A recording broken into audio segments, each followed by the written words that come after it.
They may not be able to buy a $20,000 dagger. So I'm not saying take all your money out of your life savings and buy militaria, at least for a while until you think you know what you're doing. But it takes a long time before you really feel good about your doing. Hello everybody, this is War Story Video Blog. I am Alex and here is Thomas Wittmann, and now in 2022 we are here. 1 year after we filmed video in this vault, when you first time show us these items.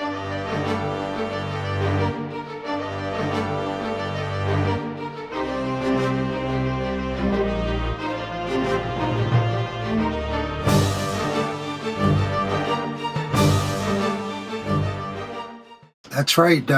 Alex was here, and he asked me, do you think it would be all right if we showed collectors your vault? And I thought, wow, gee, I don't know. I don't think I ever did that before. And then I thought about it. Why not? Everybody must know that I had a vault anyhow. Where am I going to put all this stuff where it's safe? So we did that, and we got some really great results from it. People really enjoyed seeing the vault. Oh yeah. And I don't know, it was kind of fun. I like showing it off too. But here we are a year later, and if you'll remember from that video, this vault was stocked from top to bottom with 4 or 5 daggers jammed into every slot. And if you look now, there's hardly anything in here, Alex. Yeah, that's true. It's really amazing. And you say, well, why is there nothing in there, Wittmann? Are you going out of business, or you don't buy anything anymore? Or why is that? What changed? Well, I think Alex will agree. This last year, the hobby has literally exploded. We have seen hundreds of new collectors from all around the world come into the hobby. And Alex and I, we don't know whether it's from doing videos or whatever it is, but it's just maybe even it's possibly the COVID, because many people had nothing to do, and somehow they had time to watch videos or whatever. I don't know, but without lying, and I'm not lying, our business has increased 3 to 4 times what it has ever been in just this last year.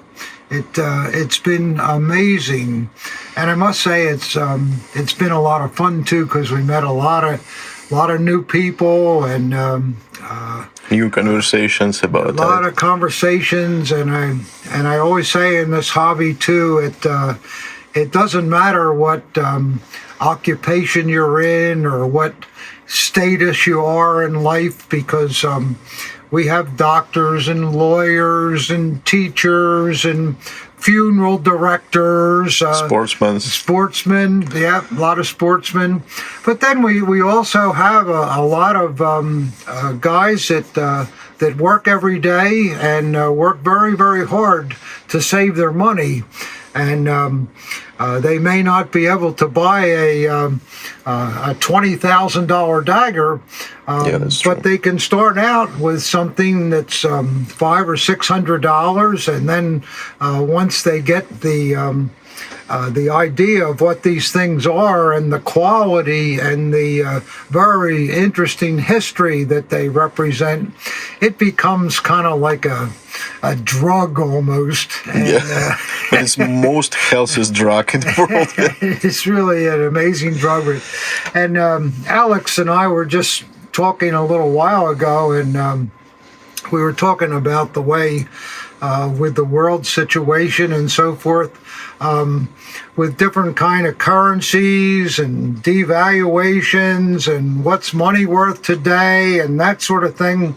The one thing that you can depend on if you buy material items that are original, and of course I'm talking about daggers and swords, you always have the value of that item that you've bought. And we all know, like in America, for instance, inflation is something that's happening right now. Our inflation is over 10% in only a matter of 4 months. So that means that the $100 bill that you had 10 months ago is only worth $90 today.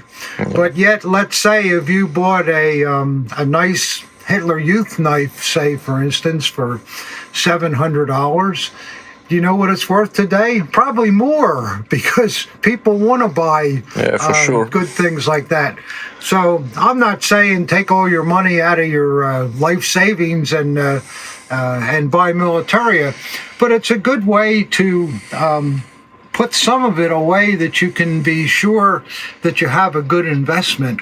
And of course, you have to make sure you buy things in good quality, good condition, and they have to be original too. So you want to deal with the people that unconditionally guarantee their things, at least for a while, until you think you know what you're doing. But it takes a long time before you really feel good about what you're doing. Yeah, exactly. It can take even today, I've been doing this for 50 years, and every once in a while, I'll buy a reproduction piece, usually when I'm buying a whole bunch of things and don't have time to look at it, and I get home and I say, what an idiot I am. How did I ever buy this? Well, so it can happen to anybody, and but that is, I think, one of the things in the times we live in, military is great, and maybe that's one of the reasons why things have been so active this past year, and there's no reason to think that it's going to change either. Unfortunately, there's only a certain amount of these things around, and just like we're showing this vault here, it's probably has about maybe 25% of the items that were in it a year ago. So that means that since I'm not throwing them out, somebody must have bought them. And a lot of that has come from these wonderful videos that Alex produces and that I'm producing now. And I must give credit to Alex for the videos, because he gave me the idea to do the unboxing videos, and that's been a really tremendous success. But what it also does too is when you see something come out of that box, and if you want it, you better get right on my back, because if you don't, the next guy will. Many of the items, and I'm sure you can verify this too, Alex, as soon as they come up, they're sold. Yes, so, exactly. Because and sometimes I do video streams, and probably we can do together. I will help you to make it like a live stream, and you can show items in a live. I think our viewers will be excited about it. Being live, huh? Yeah, that's cool. Well, what happens if I spill my drink? Then they'll see that. I will see like that. Okay, all right. Okay, no problem. But anyhow, the point that I'm making is the hobby is the best that it's ever been, by far. And if you're interested in it, which you should be, you must be aggressive. You can't sit back and scratch your chin and light your pipe and all that. You have to get right out there, because that's the only way you're going to get the things that you want. You can do like that, but after you order something. That's afterwards.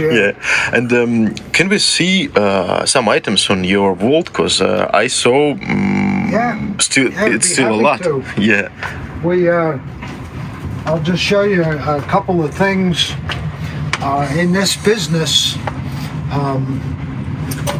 you never really know what's going to be sent in by people.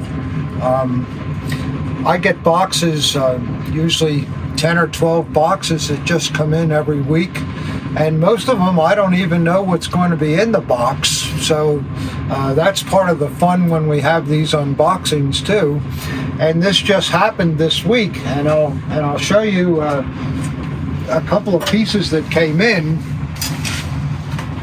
This is really a wonderful dagger.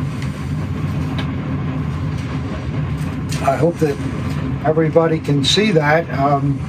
This is called a chained SA high leader dagger, and it was only worn by very high up political people. We don't know how many were made, but I suspect maybe 100, something like that. And they differ from normal SA daggers because they have cross guards that have beautiful oak leaf and acorn motif in them that's raised out and silver plated. Then also they have fittings on the scabbard that look like normal SA fittings, except you'll see they have a line that goes around the perimeter of each fitting, and that's on both sides. And then with the dagger is a really a unique chain, which consists of all little swastikas with an SA runes symbol at the top. Now, most of these SA high leaders also had the scabbard covered by leather, with leather. But this particular dagger was made after 1941, well after the war started, so leather was very short then, and they didn't have leather to cover the scabbard, so this scabbard does not have leather. And I've had 2 or 3 other SA chain leaders in the past that were also that way. And then what they had too, which is the most glorious part of these daggers, they had a wonderful Damascus blade with Alles für Deutschland raised out and gilded, and with the beautiful, we call it a maidenhair pattern in the Damascus. And then on the reverse is the logo of Carl Eichhorn, which was used after 1941. We call that the looking over the shoulder trademark. The squirrel's looking this way. So that's a really a wonderful piece that I'm thrilled to have. And then the same man, he also sent me this dagger, which is even more wonderful than the SA. This is the Nskk honor dagger for an Nskk high leader, and it has the same kind of beautiful oak leaf and acorn cross guards with the silver eagle and the accent lines on the scabbard. This scabbard is leather covered, and then it also has a chain which is made out of nickel. Beautifully done, and these chains that are on the high leader one are thicker than you would see on a standard high leader dagger. See how that's thicker than the steel links that you would see on a standard dagger. And then they also have a special center ramp. This was made only for Nskk leader daggers, and that mount was all handmade. And in fact, they have each one of them has a number inside that the craftsman put in there. I know that because I've had them apart before. And then they also have a Damascus blade, Alles für Deutschland, gilded. And then because the man Wittmann, his name was in charge of the Nskk, he put his facsimile signature on the blade. See how that's etched into the black of the blade, Wittmann, and then it has a Eichhorn trademark from the 33-35 era. So that that's a beautiful dagger, and these are daggers that are, of course, not cheap, and you can look your whole life and never find one As I remember, in United States, it's called like high-end items. High-end, yeah, high-end, that's right. But every once in a while, though, they show up, and they don't last long. People that have been collecting all their life, I finally found one, I got to buy that. And so this is what happens. But so those are things that I got very lucky came in this week. And I'll show you one other thing that Alex thought was interesting. Yeah. I asked the price, and I surprised your answer. Yeah. Alex, when he comes, he likes to look through. I have a smaller safe where I keep a lot of things that I haven't put up on the website yet, and personal things and whatever. And so he looked in there and he said, how much is this SS Dagger? It looks like a very nice piece. Precisely. And I said, it is a very nice piece. And as a matter of fact, that's the first SS Dagger that I ever owned. I bought in 1965, and it cost me $50. Wow. So why would I ever sell that? Mm-hmm. You know, it's like a child almost to me, you know. Yeah. And I always like to look at it. It's a Boker dagger, and for you guys that know daggers, you can tell it's a Boker just by the crossguard, the way it's shaped, and the grip. And it has the original vertical hanger on it. And it has a nice blade on it. Meine Ehre heißt Troja. And there's that Boker trademark on the back of it. The vertical hanger's never been off of it. That's and really nice. The paint on the scabbard is all original. And, you know, we always think that early daggers like this had anodized scabbards, not painted. I don't know. I mean, it's hard to imagine that this is not original paint because it's perfect. It doesn't look like something that was redone. Maybe it's possible that some of the early scabbards were painted. I don't know. Or it's possible that the man who originally owned this dagger had it professionally painted because the anodizing may have worn out. But then again, the dagger doesn't show enough wear for the anodizing to wear out. So I don't know, but I can assure you this, that in 1965, nobody was repainting scabbards. So yeah, exactly. What it is, it is. So that's one of my... And just for understanding, what can you buy in 1965 for $50? What value of money was in that time? Well,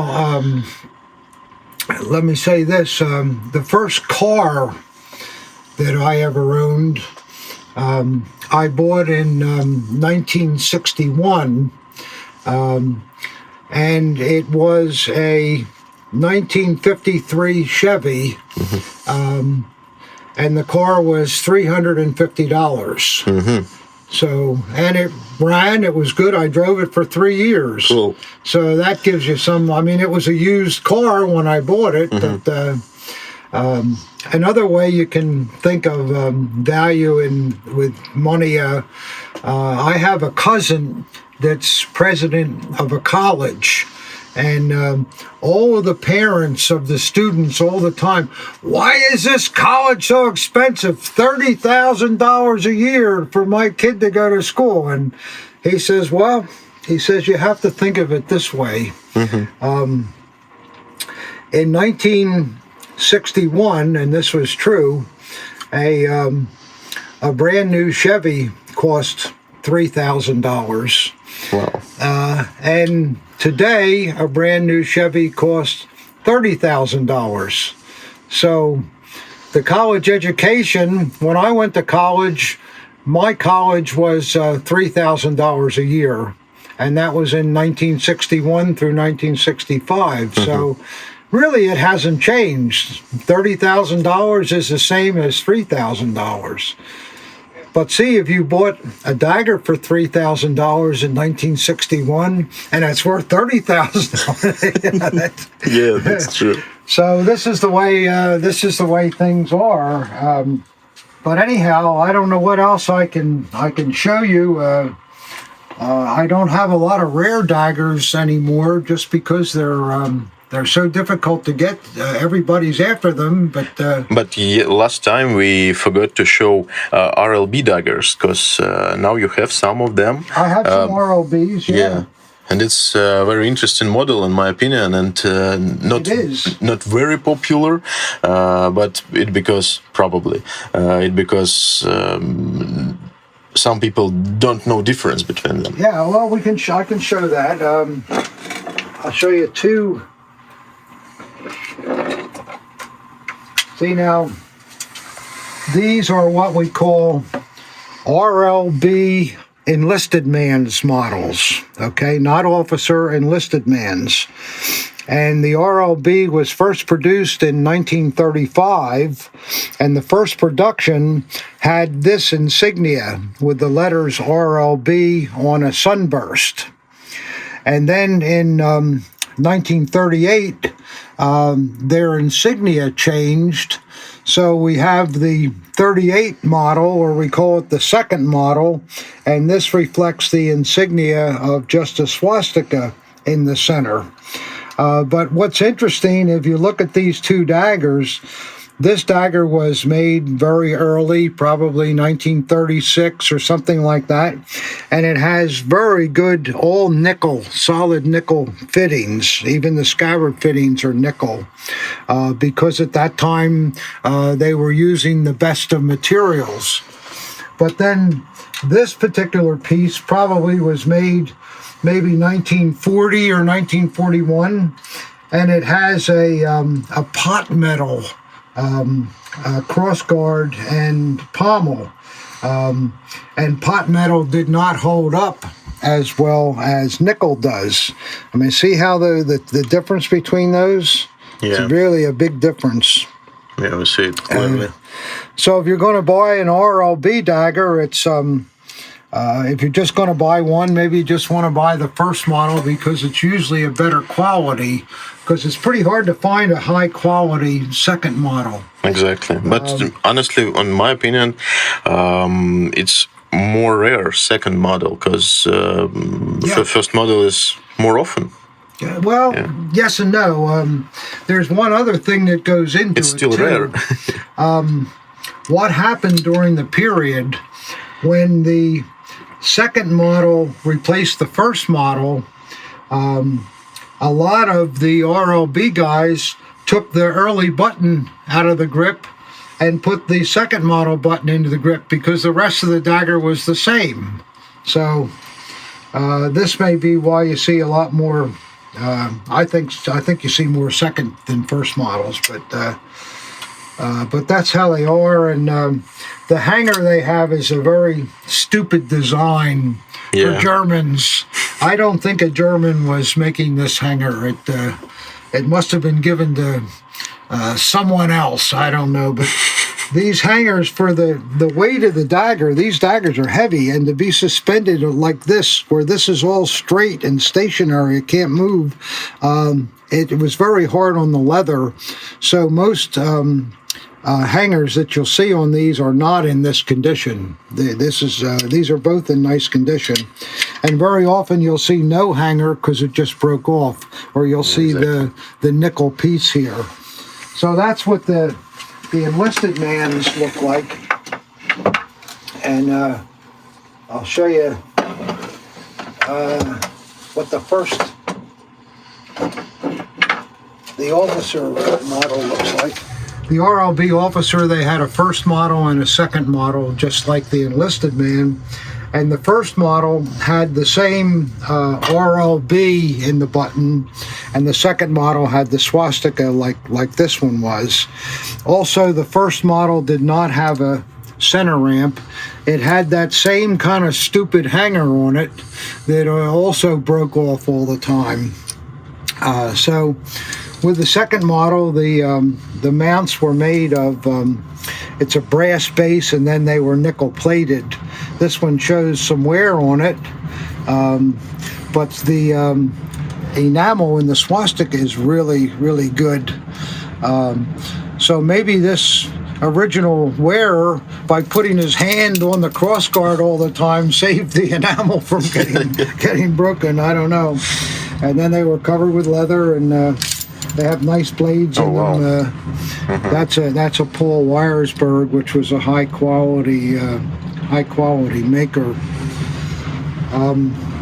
The second model, RLB, sells for about 1/3 of the cost of the first model. The first model is a really rare dagger. Yeah. And again, one of the reasons the first model is so rare is because a lot of them were converted to second model daggers. All they had to do was put the ramp on here and change the button. And there's a real easy way to tell whether your second model was originally a first model. If the fittings on your first model are nickel silver on the scabbard top and bottom, and if the ramp is plated where it's magnetic, you know that it was put on there at a later time. You know that little secret, Alex? Yeah. Yeah, good. And sometimes there is a small stamp here. Yeah, there's a little Waffenamp. Yeah.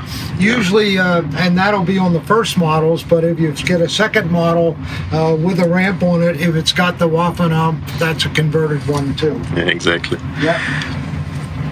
So these are the little things that you have to learn over the years. It's a lot of things. But and that's important to know, because if you see a really cheap one in first model, you have to pay attention twice for.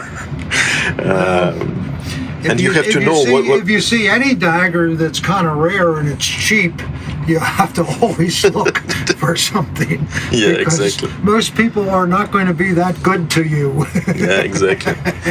Thomas, and how many fakes and reproductions do you have on your collection? It means like you don't collect it especially, but do you have some of them to demonstrate, to show collectors difference between original and I have bad some things? of that. Yeah, I do. Yeah. Because sometimes you show it during your unpackings. Yeah. But if our viewers will ask something special, can we show them some reproductions? I can try to. The trouble with addressing reproductions is that there's no end to it. Exactly. There's just thousands and thousands of reproduction daggers. I can show them. How about a reproduction Nskk chain dagger? Can I show that? Yeah. Would they like to see that? It would be great. All right, put it on pause a minute, and I'll go get it. All right, what we're looking at here is two chained Nskk daggers. Neither one of them, which is in mint condition, but do they both look real to you? Well, at first glance, I'm sure a lot of people would say, yeah, they look real. And the dagger itself is real. But of course, that's just a late SA dagger, not hard to get. But where we have the problem, and maybe we should put these someplace where we can lay them down, and I'll show you the differences. Let's put them on the table out here, okay? Good idea. Yeah. Okay, so what we're really looking at here to determine originality is the chain. Now, this chain and this center mount are reproductions. You say, oh, it looks just like the other chain. How can it be a reproduction? Well, the first thing that you want to remember with any Nskk dagger on the center ramp, first of all, the eyelet here that's connected to the center ramp should be the same size as the eyelet up here, or in some cases it will be bigger, but never small like that. See how small that is in conjunction to the eyelet up here? and also the ramp itself is a reproduction. If you look at the other scabbard, it's hard to tell, but you can see that the edges of this are much crisper than what these are. And also brass is showing through. These were not made out of brass, they were made out of steel, whereas the reproduction is made out of brass. So just those two things can save you some money. And now the other thing that you really have to look at, when Nskk chains were produced, they were stamped, and there was a hole put into the end of each link to accommodate the round connecting tabs. Now, if you look at the holes on this example, you can see that they're actually round instead of being a dome shape. On the original, you can see at this point here, this is a straight line. It's rounded where the chain rubs, but at the top it's straight. And if you look at the chain all the way through, the top is straight. We call that a dome shape. On the reproduction, those holes are all round.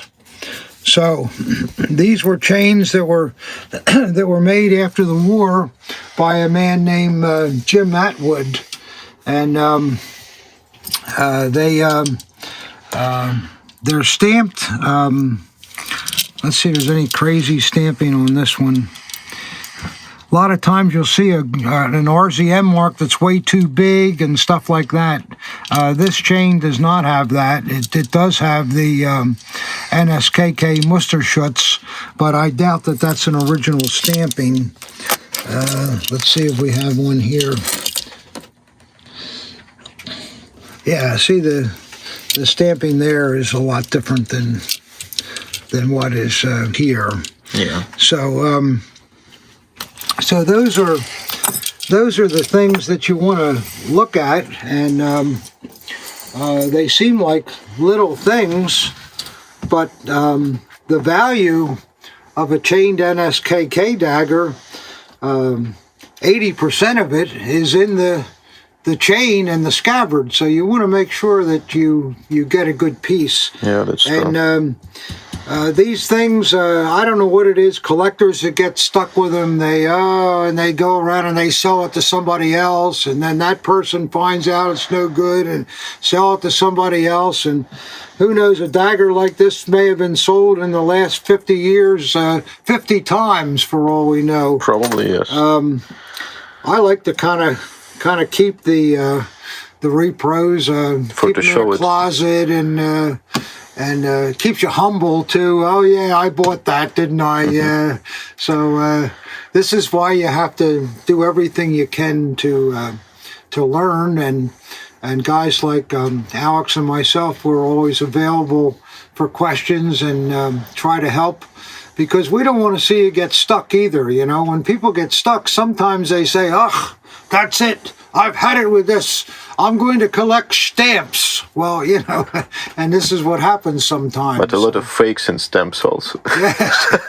They didn't know it yet. Fakes in any collectible like that. Yeah. Yeah.